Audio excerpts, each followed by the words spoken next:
तो एपिसोड 11 की शुरुआत में अपन को नील को दिखाया जाता है जो कि जिंगलू के बारे में सोच रहा होता है कि उसने कहा था कि वो क्या कहते हैं साउथ आइलैंड पर जाएगी और फिर उस साथ ही मना करने लगता है। कह रहा होता है 9527 इतनी बेवकूफ़ नहीं है, मैं उसके शब्दों के ऊपर भरोसा नहीं कर सकता। और फिर दिखाया जाता है वो क्यूआन के बारे में सोचता है। तो फिर तो मैं इसके अपोजिट डायरेक्शन में जा रही हूँ और फिर तभी उसके दिमाग की बातें चलती है। वो कहता है क्या नॉर्थ, और फिर वो कहने लगता है क्या ऐसा हो सकता है कि वो लेजेंडरी मून स्प्रिंग की तरफ जा रही हो, ये उसकी रियल डेस्टिनेशन हो। और वो हाइड्रो एल्फ देखने से काफ़ी डम लगती है। उस एल्फ ने झूठ नहीं बोला होगा। भले ही वो उस रास्ते की ओर नहीं जा रहे हो, लेकिन नॉर्थ की तरफ का सिर्फ एक ही रास्ता है। और फिर दिखाते वो रोल करते हुए मैप को बंद करता है और एक और उसको कुछ उड़ा देता है। और फिर वो कहता है सभी लोग चलने के लिए तैयार हो जाओ, मिस्टीरियस लोग लेके और बढ़ो और उन्हें रोको। वो सभी कहते हैं यस माय लॉर्ड। और फिर दिखाया जाता है जो नील है वो बाहर आता है। तभी एक लड़की उसके पास आने लगती है, कह रहे होते हैं माय लॉर्ड प्लीज़ मेरी हेल्प करो। और नील उसकी तरफ देखता है, वो लड़की भी उसकी तरफ देखती है। नील बोलता है ज़रा अपने भयानक अपीयरेंस को देखो, ये वाकई में भी सलूदा की छवि को धूल में मिला देता है। दिखाते वो और कह रहा होता है मैं तो सिर्फ, वो कहता है बात करना बंद करो, बकवास बंद करो, जब तुम्हारा काम हो जाए तो चीज़ों को साफ कर देना, मुझे कोई परेशानी नहीं चाहिए। वो कहता है यस सर। और फिर दिखाया जाता है वो लड़की काफ़ी ज़्यादा डरना शुरू हो जाती है तो और उसको घेर के हंसना शुरू कर देते हैं। और नील आगे बढ़ जाता है और फिर पीछे आकर दिखाया जाता है तो लोगों की चिल्लाने की आवाज़ आ रही होती है।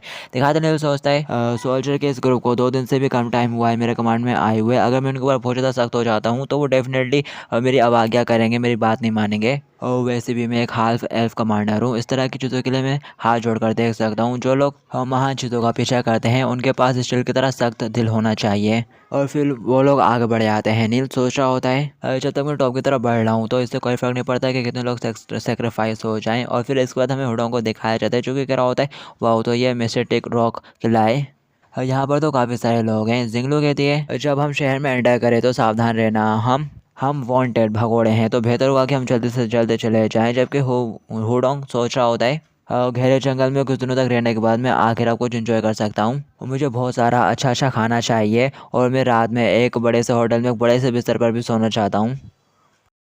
और फिर तभी जिंगलो उसके सिर पर एक जोरदार मुक्का मारती है। कह रही होती है कि तुमने सुना नहीं मैंने जो अभी कहा। हुडोंग चिल्लाते हुए कहता है हे दर्द होता है यार। आगे से जिंगलो भी भड़क जाती है, कहती है मेरे ऊपर गुस्सा हो रहे हो, अभी तुम यहाँ पर खाने और पीने की बात कर रहे थे, क्या तुम्हारे पास इसके लिए पैसे भी हैं।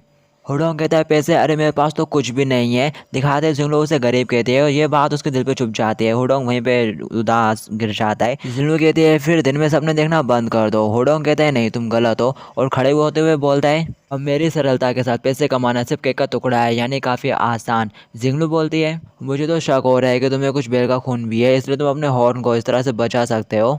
हुडोंग कहता है मैं खुद हॉर्न नहीं बचा सकता, बल्कि मैं तो आरपीजी गेम का मास्टर हूँ, मैं जानता हूँ कि इस टाउन में पैसे कैसे कमाते हैं। क्यूआन कहती है हॉट डॉग तुम तो बहुत ज़्यादा कूल लग रहे हो। और फिर दिखाते हॉट डॉग आगे बढ़ जाता है, कह रहा होता है सभी लोग मेरे को फॉलो करो। क्या वो बोलती है आरपीजी गेम ये क्या होता है और आखिर होडोंग इस तरह की अजीब चीज़ें क्यों कहता रहता है। दिखाते हैं जिंगलू बोलती है एल्फ की अपनी भाषा होती है इसलिए वो मंदबुद्धि हो रहा है। दिखाती है सुनते से ही होडोंग गुस्सा करने लगता है, गुस्से में नाम लेता है जिंगलू तुम बहुत क्यूट लगती हो लेकिन तुम्हारी जबान बहुत तेज़ है। दिखाती है सुनते जिंगलू तुम निकाल कर उसकी तरफ पॉइंट कर देती है, कह रही होती है जबान को छोड़कर बाकी हिस्सों में भी मैं काफ़ी तेज़ हूँ, मेरा सुझाव है कि तुम मेरे साथ पंगा ना ही लो। और फिर दिखाया जाता है वो लोग चलते हुए टाउन में और आगे की तरफ जाते हैं। हुडोंग कह रहा होता है इतने समृद्ध शहर में आखिर मैं कहाँ पर काम कर सकता हूँ। और फिर तभी दिखाया जाता है उसकी नज़र किसी पर पड़ती है, वो कह रहा होता है अरे ये रहा। और फिर वो कहने लगता है ज़रा देखो आप लोग ये टास्क कर सकते हैं। और फिर दिखाया जाता है वहाँ पे उसके बारे में डिटेल लिखी होती है, बताया जाता है मैं एक और को फॉक्स है, मेरे पति की मृत्यु ऐसे समय में हुई जब मैं चाहती थी कि कोई मजबूत लड़का मुझे माँ बनाए और मैं एक वुमेन होने का आनंद उठा पाऊँ। और मुझे कोई सा भी रेस का मेल चलेगा और इसका नाम काफ़ी बड़ा है। साइन अप करने के लिए आयरन हुक बार पर जाओ और एक आँख वाला और बॉल का जैक ढूंढो। दिखाते हैं पर्दे से हुडोंग कहते हैं आखिर ये क्या बकवास है। और पीछे से जिंगलू बहुत ज़्यादा गुस्सा हो जाते हैं, कहते हैं तुम इसकम। और फिर वो हुडोंग के पोस्टर की तरफ इशारा करते हुए कहती है ज़रा देखो ये कितना ज़्यादा रियल लग रहा है। और फिर हमें हुडोंग के बारे में बताया जाता है हुडोंग एक बॉन्डेड क्रिमिनल और एल्फ है और उसको पकड़ने का रिवॉर्ड 100,000 गोल्ड लॉयन कॉइन है। दिखाते हैं हुडोंग उंगली दिखाते हुए कहता है इस तरह के पोस्टर से तो मेरी माँ भी मुझे नहीं पहचान पाएगी, क्या तुम लोग दिल लगा के पेंट नहीं कर सकते थे। जिंगलू कहते हैं इसे भूल जाओ, अगला देखो। तो फिर हुडोंग जैसे अगला देखता है उसकी नाक से खून निकलना शुरू हो जाता है। क्या की तस्वीर लगी रहती है कुछ इस तरह के पोज के साथ और लिखा होता है सेड्यूटिक फीमेल एल्फ। दिखाते हैं देखे हुडोंग गुस्सा हो जाता है, कहता है और लोगों ने लिमिट क्रॉस कर दी है, उन्होंने क्यों उनको इस तरह से ड्रॉ करा। दिखाते जबकि जिंगलू कह रही होती है बद दिमाग होना और बूब्स का बड़े होना शायद यही उसके लिए सबसे ज़्यादा मोस्ट कैरेक्टर है, मतलब कि अच्छे से ड्रॉ करा है उसे। दिखाते हैं सुनने के बाद जो क्या हुए वो अपना चर्च छुपाने लगते हैं, कह रहे होते जिंगलू तुम बहुत ज़्यादा कठोर हो, हैरत है काफ़ी ज़्यादा और आखिर में कब से वांटेड हो गई। हुडो कहता है अपना बुरा मुंह बंद करो, ज़रा इधर देखो, उन लोगों ने तुमको एक शेरनी की तरह ड्रॉ करा है। दिखाते हैं सुनते से ही जो जिंगलू है वो गुस्सा हो जाती है, कह रही होते मैं तुम्हें मार डालूंगी और वो उसे मारने लगती है। दिखाया जाता है हुडो बहुत तेज़ी से साइड में हो जाता है, कह रहा होता है तुमने मिस कर दिया। दिखाती है देख के तो जो जिंगलू है वो काफ़ी ज़्यादा चौंक जाती है, कह रही होती है क्या ये मेरा वहम था या फिर वो सच में इतना ज़्यादा तेज़ हो गया है। क्या वो वाकई में हर दिन रात को सीक्रेटली प्रैक्टिस करता है? नहीं, सेल्फ ट्रेनिंग से वो अपने एजिलिटी और फास्ट को इतना ज़्यादा इंप्रूव नहीं कर सकता, ज़रूर किसी ने उसे सिखाया है। जुनू कहती है हे हॉट डॉग, अगर अगर तुम्हारे पास कोई भी गंदा सीक्रेट है तो मैं तुम्हारे ऊपर बिल्कुल भी दया नहीं करूँगी। दिखाते हैं सुनने के बाद हॉट डॉग कहता है जिंगलू, अब जबकि तुम ऐसा कह रही हो तो मैं तुम्हें अपना सीक्रेट बताता हूँ। दिखाते जिंगलू कहती है क्या वाकई में सीरियस हो तुम?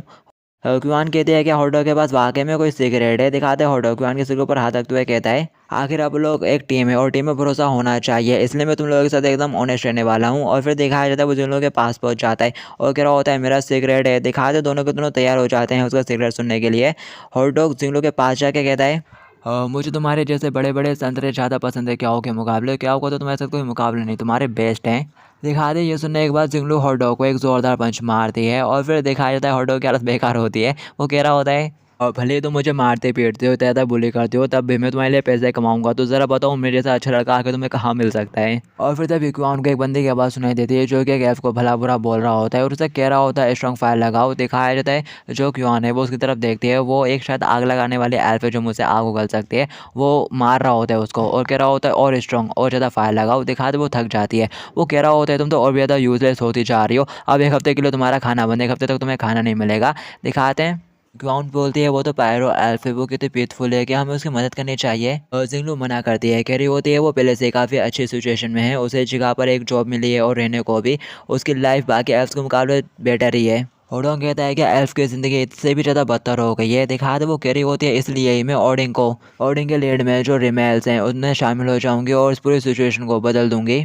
होडोंग कहता है तुम पूरे रास्ते भर ओडिन के बारे में बातें कर रही थी, आखिर ये बंदा है कौन? जिंगलू बताती है ओडिन एल्फ किंग का सबसे बड़ा बेटा है और सिंहासन का लीगल हकदार भी।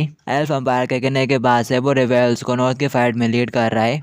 होडोंग कहता है तो तुम, वो कहती है हाँ बिल्कुल सही, और बताने लगती है और क्योंकि शासन को उखाड़ फेंकना मेरी लाइफ की सबसे बड़ी विश है। तो कहता है ओह समझा, तो तुम उसके साथ शादी करके एक प्रिंसेस बनना चाहती हो। दिखाते सुनते से वो उसमें दौड़ का मारती है, कहती है मुझे अपने ये बेकार दिमाग के साथ जज मत करो। दिखाते होडोंग आउच आउच करने लगता है, सर पकड़ने लगता है, बोलता है क्या तुम प्लीज़ तब हमला कर सकते हो जब कोई कॉन्फ्लिक्ट ना हो, प्रिंसेस होना तो अच्छा है, मैं ये नहीं कह रहा कि मैं तुम्हें नीचे देख रहा हूँ। और फिर दिखाया इधर जाता है जिंगलू साइड देखते हुए कहने लगती है अरे क्यों कहाँ चले गई। और फिर इसके बाद हमें उसे फायर वाले एल्फ के जगह का सीन दिखाया जाता है, वो बंदा उसे कुछ करने के लिए कहता है, वो कहता है अच्छा ठीक है, वो बाल्टी पकड़ के बाहर की तरफ जाने लगती है। तभी कोई उसे आवाज़ देता है यंग लेडी के, तो वह वो उस तरफ देखती है, वो क्या हो रही है, बोल रही होती है यंग लेडी हेलो। दिखाते वो कहती है तुम्हें क्या चाहिए, क्या उसकी तरफ हाथ करते हुए कहती है ज़रा मुझे अपने हाथ दो। अरे चिंता मत करो मैं तुम्हें चोट नहीं पहुँचाऊंगी। और फिर दिखाया जाता है वो अपना हाथ दे देती है क्याओ को और फिर दिखाया जाता है जो क्या हुआ है वो उसको हिल कर देती है। और बस गाइस इस एपिसोड को हम लोग यहीं पर एंड करते हैं, बाकी की स्टोरी आप लोग नेक्स्ट एपिसोड में देखेंगे। जब तक के लिए टू बी कंटिन्यूड।